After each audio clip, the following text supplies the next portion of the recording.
Tudo bem com vocês, gente? Deus abençoe aí todo mundo. Eu estava aqui orando, conversando com o Senhor, né? E o Espírito Santo de Deus estava aqui falando comigo sobre algumas coisas que eu não posso falar, claro, para vocês. Mas eu quero te dizer que setembro nós vamos nos surpreender aí, né? Se você acha que julho foi pesado, que agosto foi pesado, irmão, você vai ter saudade disso no mês de setembro.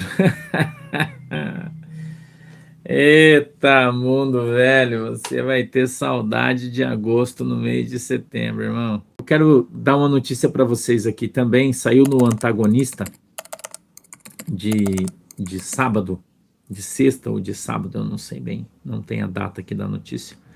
Tá aqui o Antagonista, ó. Tá? Saiu no Twitter, aí no Facebook, né? O Antagonista, que já foi uma excelente página de notícias, hoje é uma bosta. Desculpa eu falar uma bosta, mas é uma bosta, né? Os caras viraram o coxo, então aí só fala bobagem, persegue o governo, né? Então, o Antagonista virou uma porcaria, é o que eu tenho a dizer para vocês aí, né? Podia ser né? Eu gostava do Diogo Mainardi, gostava mesmo, quando assistia ele aí, mas infelizmente não sei por que cargas d'água, né? Não sei o que aconteceu, que eles se voltaram aí, né? Contra o povo da direita, se uniram com a esquerda, né? Aí, entendeu? Ficando notícias que não são verdadeiras, infelizmente, né? Não sei se é dinheiro, se o governo de São Paulo aí injetou um dinheiro para o Manhattan fazer um programa, o que aconteceu, a gente não sabe, né? Um patrocínio talvez, que fez com que algumas pessoas que eu gostava muito, né? Infelizmente aí se voltassem, dessem o trilho, né? Eu acho uma pena, porque eu gostava do Antagonista, né? Acho uma pena. Mas o Antagonista noticiou que os PMs bolsonaristas de São Paulo devem ser identificados e expulsos. É uma ameaça do governo aí de São Paulo, né? Tá aqui no Antagonista essa notícia. E eles dizem que aqueles que estão incitando, né, Alexandre, os policiais a manifestarem no 7 de setembro, que é um ato legítimo dos policiais que estarão de folga, não estão de serviço, não estão armados com armas da corporação, né? Eu acho, na minha opinião, um ato legítimo dos policiais militares, civis, bombeiros, né? Eu acho até que eles teriam a obrigação de estar lá. Aliás, eu quero dizer para vocês que hoje eu recebi uma notícia aqui do Paraná, do interior do Paraná, né, vindo de uma rádio lá do interior. Aqui o pastor mora num extremo que é no litoral, né, então lá do outro extremo, lá perto de Foz do Iguaçu, lá tem muitas cidades onde o agronegócio é muito forte, o Paraná é muito forte aqui no agronegócio, que vão sair daqui do interior do Paraná até hoje, 186 ônibus. Escute isso. Você que acha que a manifestação não vai dar em nada e vai ser fraca. Só daqui 3 cidades, Londrina, Astorga, Umuarama, algumas cidades aqui, rumo a São Paulo para o 7 de setembro. Já tem cheios 187 ônibus. Você multiplica 186 por 50, né, que é a lotação de cada ônibus. E você vai ver que está indo bastante gente só daqui. Entendeu? Só daqui do interior do Paraná, tá? Então, essa é uma informação que eu gostaria de te dar, informar você isso, né? Que os empresários estão aí fretando ônibus, né? E os seus próprios funcionários, por isso eu falei para vocês aqui, eu tenho falado quanto a você guardar comida e tal, né? Eu já avisei você que os empresários, as indústrias vão parar, né, que não são só os caminhoneiros que vão parar, as indústrias vão parar. Então, né, o pessoal do agro está enviando, os seus funcionários estão indo, as indústrias estão fechando. Escute o que o pastor está falando para você. E estão alugando ônibus e oferecendo de graça para quem quiser ir lá na Paulista, para quem quiser ir para Brasília, do Brasil inteiro. Esse é um movimento no Brasil inteiro está acontecendo. Então, por que o pastor está falando isso para você? Por que é importante? Porque a indústria é que produz o alimento que você compra no mercado. Você entendendo? A indústria que faz comidinha para o teu cachorro vai parar de produzir. E eles vão manifestar e só vão voltar quando as coisas acontecerem da maneira que eles desejam. Se eu queria que você entendesse isso. Tem gente. Hoje eu fui no médico e eu estava conversando com o doutor que estava fazendo o meu exame. Eu estava caminhando na esteira, a gente estava conversando e tinha ali uma moça, uma auxiliar de enfermagem que estava ajudando a colocar os curativos e tal. E o médico conversando comigo, dizendo: Bah, pastor, vai ser feio o negócio, todo mundo vai parar, né? Olha o nível de informação das pessoas. E a irmãzinha que estava ali mais humildezinha falou: Vai parar. Ah, mas eu não sei de nada. A gente ficou olhando, falei: Irmã, que mundo se vive? Ah, mas não vai acabar nada, nós não vamos comprar, irmão. Esse povo vai ser pego de surpresa. Se ficar uma semana parado o caminhão e a indústria parada uma semana, até eles limparem a empresa, depois que voltar a trabalhar, os caminhoneiros voltarem a levar os produtos para as empresas, né? Depois que eles voltarem a trabalhar, as empresas começarem a produzir, né? E daí eles têm um escalonamento de entrega até chegar a comida no teu supermercado de novo, irmão, vai demorar 40, 50 dias ou mais. Entendeu? É isso que o pastor está falando para vocês, hein? Então, esse trânsito, isso se ficar só uma semana parado, que a gente espera que se resolva rápido. Mas e se ficar um mês parado, né? Um mês.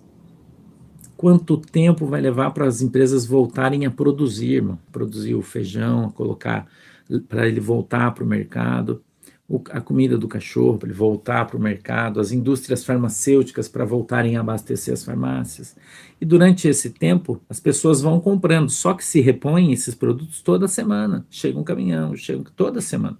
Daí fica uma semana sem vir, acaba metade. Na outra semana sem vir, acaba a outra metade do mercado. Na outra semana não tem mais no mercado. Então o pastor não está falando isso, o pastor está falando para deixar as pessoas comer. Não. Eu estou falando para você acordar. Você que ainda não entendeu em que situação nós estamos vivendo no nosso país.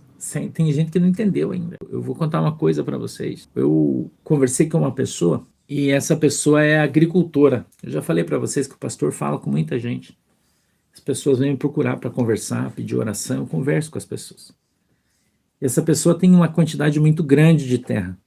Ela planta soja. E ela disse para mim assim: Pastor, se eu tiver que perder o cultivo destes 6 meses, eu vou perder. Eu queria que você entendesse isso, porque você sabe que tem tempo para plantar. Se não plantar até aquele tempo, não planta mais. Ele disse: se eu tiver com a lavoura no campo e eu tiver que parar tudo para a gente sair para a rua, levar o trator, meus caminhão para manifestar, eu vou fazer isso, mesmo que eu perca tudo que eu tenho no campo. Porque eu prefiro perder uma colheita do que todas as minhas terras para o comunismo, entendeu? Porque se eu não for, pastor, se eu não perder a minha colheita agora, eu na frente eu vou perder como o povo da Argentina está perdendo as suas terras. Eles pararam de plantar porque o governo colocou imposto de 70%, que está todo mundo morrendo de fome, e o governo precisa ser sustentado por alguém, o governo comunista. Aí os caras pararam de plantar, daí o que o governo fez? Está expropriando as terras. O que é expropriar? Tomar para si as terras. Aí ele dá para as pessoas do partido ir plantar, que é o que o PT quer fazer, para o sem terra. Só que o sem terra não é agricultor. O sem terra quer a terra para ele vender e ganhar um dinheiro, ele não vai plantar. Daí a terra que plantava o feijão que você come vai ficar na mão de outras pessoas que não plantam feijão. O que vai acontecer? Vai acabar o feijão. Aí vai virar, por isso vira Venezuela. Daí você tem dinheiro, você vai no mercado, mas não tem feijão porque ninguém plantou. Daí não tem carne porque ninguém cria mais gado, porque o que tinha mataram tudo, daí não cria mais e daí não tem carne também. Daí também não tem frango. Daí como os caras não plantaram, daí não tem óleo de soja. E daí as pessoas vão começar a comer os seus cachorros, os seus gatinhos, os passarinhos, como acontece na Venezuela hoje. Numa situação mais extrema, juntar comida do lixo. Você deve ter visto vídeos da Argentina em que as pessoas têm postado, onde tem filas enorme filas na Argentina para as pessoas comerem o resto que sobrou dos restaurantes, pegarem as sobras das panificadoras que não vendeu no dia. Enorme. E as pessoas entrevistam pessoas. Aqui no Sul nós temos acesso a essas informações, entendeu? Aqui talvez em função das redes aí não chegue aí, mas aqui a gente tem acesso, porque as pessoas fazem negócios daqui. A Argentina é do lado do nosso estado. E as pessoas vão lá e voltam e contam para nós o que está acontecendo lá. Então, infelizmente, a gente está andando por um caminho que não é bom. Não é um caminho bom, mas ele é necessário. Então, eu vi aí muitos pastores chamando o povo para a manifestação do 7 de setembro, mas eu acho muito importante, além de você se manifestar, que eu acho que é um direito constitucional nosso, de dizer que nós não estamos satisfeitos, é um direito constitucional, né, que eu tenho, você tem, nós temos, né, um direito constitucional dizer que nós não nos agradamos daquilo que os nossos deputados e senadores estão fazendo, não nos agradamos desse jeito eleitoral que eles criaram. Então, nós temos, a coisa está ficando muito complicada. Agora, você imagina, irmão, a irmã falou da fila do osso aqui no Brasil, tem mesmo, irmão. Agora, você imagina 16 anos o nosso país nas mãos do Lula, que acabou com o país, né, que construiu o porto lá em Cuba, que construiu aeroportos enormes em Angola, que deixou uma dívida de 45 bilhões de reais, o Lula e a Dilma deixaram, irmã, no BNDES sem pagar. Dinheiro seu e meu, que poderia estar dando comida para essas pessoas que estão comprando osso, mas o Lula roubou, o PT roubou e mandou isso para fora do país. É isso que a gente quer de novo. Você veja o combustível, tem um vídeo rodando aí, o pessoal do Rio Grande do Sul, os caras fizeram a conta, a gasolina no Rio Grande do Sul está R$ 6,40. Sabe por quê, irmão? No Rio Grande do Sul, o ICMS, imposto estadual, já passou de 70% do valor da gasolina em imposto estadual no Rio Grande do Sul. Aqui no Paraná é 49% do preço da gasolina imposto estadual. Na Bahia, 52%. Por isso que a gasolina é cara. A gasolina custa na Petrobras R$ 2. O imposto é assim, ó. O imposto do governo federal é 9 centavos. Um é 9, o outro é 8 centavos. Então, desses R$ 7 aí, R$ 2 é da Petrobras. 9 mais 8 são 17 centavos do governo federal e o resto é imposto do que o teu governador colocou. É quase 5, claro que ainda tem aí o lucro do posto, o transporte e tal, né? Mas não é muito. A gente sabe que tem um monte de posto falindo aí porque não consegue pagar o imposto, entendeu? Isso é igual ao imposto da luz, né? Você já parou para prestar atenção na tua conta de luz, seja de energia elétrica, você já prestou atenção na cobrança ali? Você vai ver lá, está escrito energia, transmissão, imposto federal, PIS, COFINS, tá? Vem todo o imposto, né? Daí embaixo tem ICMS. O governo estadual cobra o ICMS sobre o imposto federal. Você sabia disso? É inconstitucional, mas eles cobram. E tá lá no Supremo, faz 10 anos para os caras parar de cobrar e o Supremo não julga. E os governadores cobram isso. Então, quando você pagar a tua conta de luz, lembre disso. Olha a tua conta de água, quanto você paga de ICMS. Aí os caras vêm dizer que a culpa é do Bolsonaro. Só que a Wanda está dizendo aqui no Paraná o ICMS sobre o combustível é 29%. Mas eles não cobram 29%, irmão, sobre os R$ 2 da Petrobras. Que daí, que fosse 30, ia para 2,30, né? Eles não fazem isso. Sabe o que eles fazem? Eles esperam o R$ 2, aí o posto de gasolina, todo mundo põe todo o preço em cima, o imposto federal. Aí o governo imagina que eles vão vender R$ 5 e cobra 29% em cima dos R$ 5, que faz ela ir para 6,50. É um absurdo. E o presidente Bolsonaro quer mudar isso, fazer com que os governadores cobrem o imposto em cima do valor da Petrobras, mas eles não deixam, porque o Congresso não deixa. Então você tem que aprender a votar para deputado federal, aprender a votar para senador, parar de votar nesses caras que estão aí. Né? Então o 7 de setembro é muito maior do que simplesmente uma manifestação. É um ato de repúdio ao que nós estamos vivendo, porque nós estamos sendo esfolados por esses caras, para eles comerem, tomarem vinhos caros nas suas festas, né? Para eles comerem lagosta. Lá no Supremo Tribunal Federal teve, por exemplo, esses dias aí uma juíza suspendeu, né, uma licitação para comprar comida. Na comida dos caras tinha lagosta, vinhos finos, camarões grandes. Quem paga isso? Eu e você, os trouxas, que pagamos esse tipo de barbaridade, irmão. Quem paga somos eu e você. Então, para isso acabar, a gente precisa se manifestar. A gente precisa dizer, chega, que nós não queremos mais. Do jeito que está, não queremos mais. A gente quer que mude. Né? Você paga, por exemplo, o preço da água aí na conta de água, um absurdo, e você não pode contratar outra empresa porque você é obrigado a usar a empresa do Estado, sendo que o rio é teu. Eles tiram água do rio que é teu e vendem para você por um preço absurdo. A distribuição de lucro nessas empresas é absurdo. Então está tudo muito ruim. E isso foram feitos pelos governadores, à medida que o tempo veio passando, colocando leis que veio ferrando o povo de maneira injusta, e nós queremos mudança, a gente não quer mais isso aí. Então eu acredito que a partir de setembro essas coisas vão começar a mudar. Tem uma postagem da Dilma aqui para você ter uma noção. A Dilma, olha ela aqui, ó. A Dilma, ó. No site 247 Brasil, e a Dilma diz assim, ó, nosso lugar não é com os Estados Unidos. Escute o que ela falou isso aqui sexta-feira. O nosso lugar não é com os Estados Unidos, mas é a independência ao lado da China. Quem? Dilma Rousseff. Então essa é a esquerda brasileira que tem muita gente aí defendendo. Você viu que eu falei da carne na Argentina, o pessoal já veio falar do osso no Brasil, né?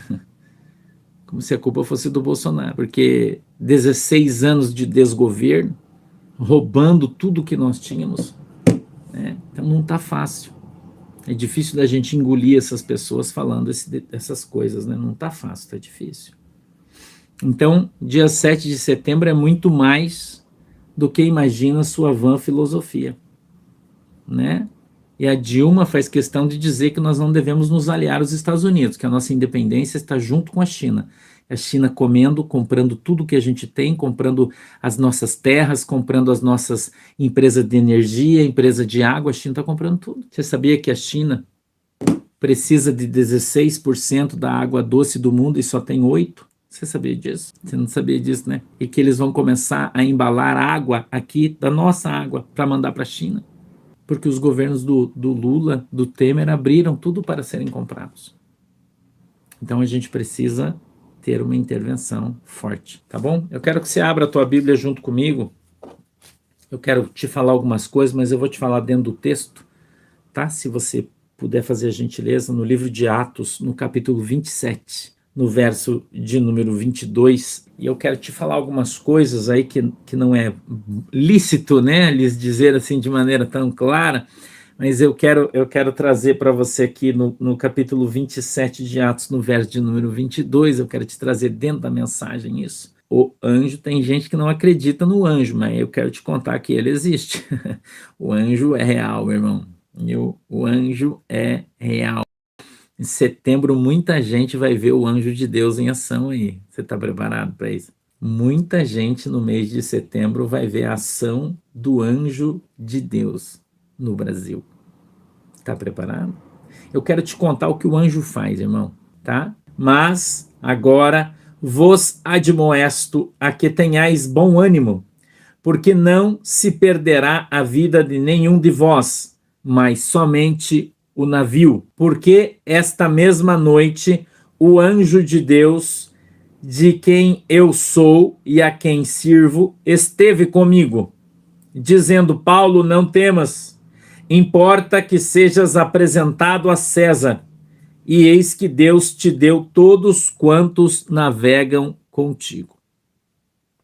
Amém? Fecha os seus olhos aí que eu quero orar com você. Querido Deus, em nome de Jesus eu peço que a tua mão poderosa, Senhor, esteja conosco agora, que o Senhor possa nos abençoar com a tua presença. Querido Espírito Santo, eu peço que o Senhor possa nos dar o discernimento, o entendimento da tua palavra, para que ela possa descer do céu revelada aos nossos corações, segundo é a vontade e o desejo do teu coração. E assim tenhamos a nossa fé no Senhor Jesus aumentada. Amém e amém. O apóstolo Paulo está sendo levado pelos soldados romanos a Roma. Ele está num navio grande. E ele recomendou que aqueles soldados não fossem naquele momento, que o momento não era propício ou adequado. Mas o capitão do barco e o comandante dos soldados não ouviram a voz do apóstolo Paulo. E achando eles que tinham mais sabedoria que Paulo, porque viviam segundo a visão humana, e quando eles saem do porto, eles observam o céu está azul, está limpo, e eles acham então que o tempo ia estar bom. Porém, vinha a alguma distância um tufão. viria a formar-se um tufão. E os homens não sabiam, escute o que eu estou te falando, mas Deus tinha conhecimento, porque o nosso Deus, ele é o Senhor do vento e também da tempestade. A tempestade já estava no projeto de Deus em se formar, e Deus alertou a Paulo. E Paulo, como profeta, alertou o capitão do navio, dizendo, olha, não sai, vai ter uma tempestade. E os caras disseram, não, que tempestade, o céu está azul, o tempo está quente, não existe previsão de tempestade. Não existe previsão na meteorologia para uma tempestade. E então eles foram, e no meio do caminho, abateu-se sobre eles uma grande tempestade. A Bíblia de Euroaquilão é a tradução, porque tem nome, né? Os tufões, furacões, eles são nominados, né? Eles têm nome. E abateu-se sobre eles essa grande tempestade durante muitos dias. Eles ficaram sem ver o sol, diz a palavra de Deus. Muitos dias. E pararam por uma situação muito difícil. E à medida em que a tempestade foi apertando, eles foram lançando fora do barco todas as cargas que o barco levava. Barco grande. Mas mesmo assim, o barco continuava correndo o risco de afundar. Quando uma tempestade se levanta, não adianta medidas paliativas. Quando a guerra é declarada, o inimigo mais fraco tenta fazer um acordo de paz. Escute o que eu estou falando para você. Eles tentam se assegurar de que não serão derrotados, porque percebem o tamanho do seu inimigo. Mas o lado que vai vencer, sabe que vai vencer. E por isso não faz acordos. Então, quando Deus alertou sobre o furacão, o barco não deveria ter saído do porto. Depois que o barco saiu, não tem mais volta. Não tem mais como voltar atrás. Um barco à vela, movido pelo vento, levado pela força do vento, não tem mais como voltar atrás, porque ele não tem motor, não tem marcha ré. As situações, as circunstâncias, elas são usadas por Deus, e a Bíblia diz que todas as coisas cooperam para o bem daqueles que amam a Deus. E no final, Deus até vai salvar todo mundo, porém o barco vai se perder. O barco não vai resistir à tempestade, irmão. As cargas que estão nesse navio, por mais preciosas que sejam, com um destino nobre, vão ter que ser lançadas no mar e vão se perder. Escute o que o Espírito diz às igrejas.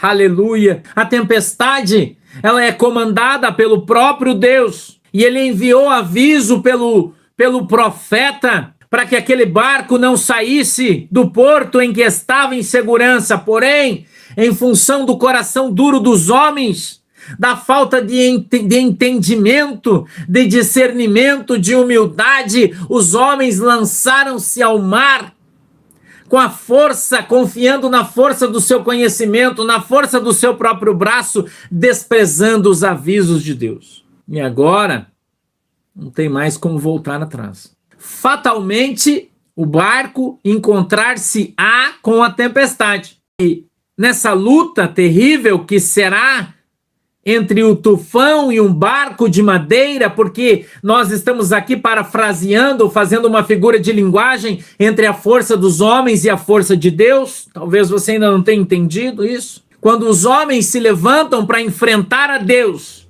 tudo aquilo em que eles se apoiam, tudo aquilo em que eles levam as suas cargas, ou seja, quando um vendedor vende uma carga, ele confia no barco, ele confia que o barco de fato a entregará, assim como quem vendeu, como quem comprou. Eles confiam, eles têm confiança na rigidez do barco, na capacidade do barco de navegação, no conhecimento do piloto, ou no conhecimento do capitão, se você preferir, mas eles não entendem, irmão, que ali na frente há algo que Deus colocou como impedimento, impeditivo, e quando esses homens se levantam e confrontam a Deus, o seu barco chamado arrogância, o seu barco chamado conhecimento, o seu barco chamado poder, o seu barco chamado força, vai afundar. Não tem o que fazer. Esse é um caminho sem volta. E muita gente não entendeu ainda. Nós já estamos ouvindo o barulho do vento. Nós já estamos sentindo o balançar das ondas. A tempestade ainda está longe,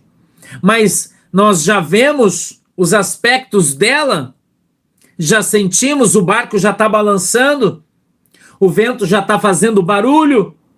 Mas as pessoas não estão dando importância ao aviso do homem de Deus, dizendo não é prudente andar por esse caminho, não é prudente ir por essa direção. Mas o endurecimento da mente dos homens, o endurecimento do coração dos homens, que confiam na força do seu próprio braço, que confiam na força da sua caneta, que confiam na força da autoridade que tem, dizem, ninguém pode me deter, ninguém para o meu barco é indestrutível. E então, irmão, quem aparece no meio dessa história?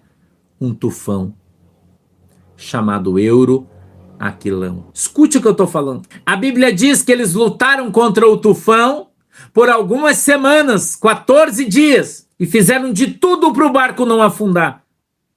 Ouça o que eu estou dizendo. Todo o seu conhecimento humano, toda a sua habilidade de navegação, comportamento, de ação, toda a sua força, lançaram os remos, tentaram remar, tentaram controlar o navio e lutaram durante mais de 2 semanas na escuridão. Porém, chegou o momento em que as ondas começaram a bater tão forte naquele barco que ele começou a se abrir. Soltar os pregos que o prendiam com força. Deus vai soltar os pregos.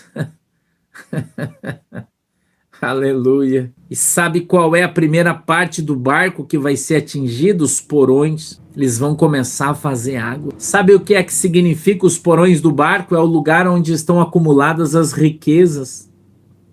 É o lugar onde está a mercadoria, porque o povo está lá em cima e ele ainda não vê a água batendo nos seus pés. Mas lá embaixo, onde está a comida, escute isso, irmão. Onde está a comida, onde está o suprimento, foi o primeiro lugar a se romper. E a água entrou e começou a perder-se tudo. E à medida que a comida foi se acabando, o povo foi se enfraquecendo. E Deus não estava com pressa. Deus não faz nada apressadamente. Deus tem um plano para o barco. Deus tem um projeto, irmão, para o barco. E esse barco, irmão, o projeto de Deus é que ele afunde. Que ele desça ao mais profundo do oceano e desapareça para que ninguém nunca mais lembre-se dele. E a Bíblia diz, no verso de número 22, que o apóstolo Paulo se levanta no meio de toda aquela tripulação, aquele povo. A Bíblia diz que eram mais ou menos 200 pessoas, não eram poucas. Mas agora vos admoesto a que tenhais bom ânimo, porque não se perderá a vida de nenhum de vós, mas somente o navio. Isso é uma revelação na palavra de Deus. Porque esta noite, o anjo de Deus, de quem eu sou e a quem sirvo, esteve comigo, dizendo, Paulo, não temas, importa que sejas apresentado a César. E eis que Deus te deu todos quanto navegam contigo. O anjo de Deus, ele não veio para matar o povo de Deus. Ele não veio, irmão, para trazer jugo sobre a igreja.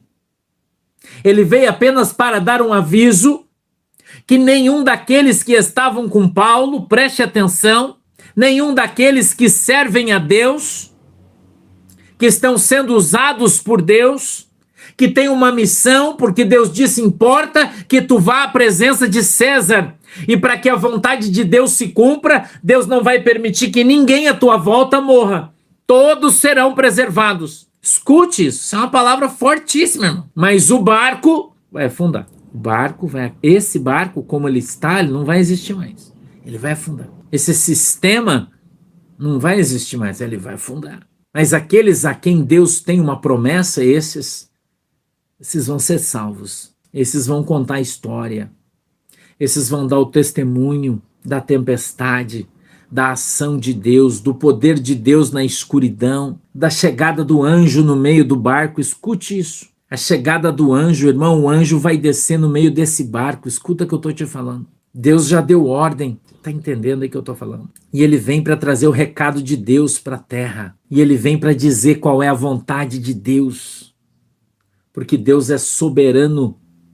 E na minha Bíblia está escrito que operando Deus, quem impedirá? Essa luta, irmão, não sou eu e nem você que vai lutar, mas o Senhor lutará ela por nós.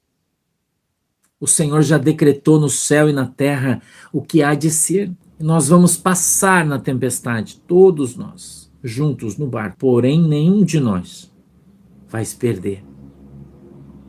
Só o barco. A Bíblia diz que eles ficaram muitos dias sem comer, estavam todos morrendo de fome. Então eles pegam um pouco de trigo, o que sobrou, e todo o resto é lançado no mar. E eles fazem um pão com aquele trigo, e o apóstolo Paulo ora, abençoa aquele pão e distribui entre as pessoas, e todos eles comem aquele pão, e a Bíblia diz que eles recobram as suas forças. Escute o que eu vou te falar. Jesus Cristo é o pão da vida. E aquele que comer dele jamais terá fome. E aquele que come dele sobreviverá. O barco, meu irmão, ele é levado, empurrado pelo vento, pelas correntes de água para uma ilha. E a Bíblia diz que ele bate numa praia e ali ele é despedaçado pelas ondas, mas todos os tripulantes, todos os embarcados descem de uma maneira ou de outra, alguns agarrados em tábuas, baús, em tudo que tinha naquele lugar, e eles conseguem chegar à terra, e a Bíblia diz que nenhum deles só se perdeu, mas o barco acabou. A palavra do Senhor vai se cumprir na íntegra nessa terra, e quando o barco ficar para trás, uma nova terra receberá o povo de Deus, uma nova terra, um novo tempo, e aquele barco fará parte do passado. Nós, os crentes em Cristo, temos a esperança da vitória, temos a fé em Cristo Jesus, nosso Senhor e Salvador, e sabemos que Ele é o comandante da nossa nação. E aquele apóstolo, aquele quem Ele colocou para governar, para dirigir o seu povo, ele, representante de Deus, conduzirá o povo para uma nova terra, uma ilha, onde a Bíblia diz que tinha de tudo. Nós, eu e você, veremos a partir desse novo mês, que iniciar-se-á aí já, já está aí, hoje é dia 30, na quarta-feira é dia 1º. Quando inicia setembro, se abre o portão, escute isso que eu estou falando. E o anjo de Deus entra na cidade a partir do dia 1º de setembro. Lembrando uma palavra profética que o pastor deu, uma carruagem que descia do céu e o anjo descia na terra. Vocês lembram disso? Dia 1º de setembro, ele começa a caminhar na terra. E essa semana que vem, né, a partir do dia 1º aí, a gente vai glorificar a Deus. Todos nós. Porque Deus vai mostrar o seu poder. Que Ele é Deus. Quem é o homem para contender contra Deus? Quem é o homem para se levantar contra o poderoso braço de Deus? Quem viver, verá. Amém?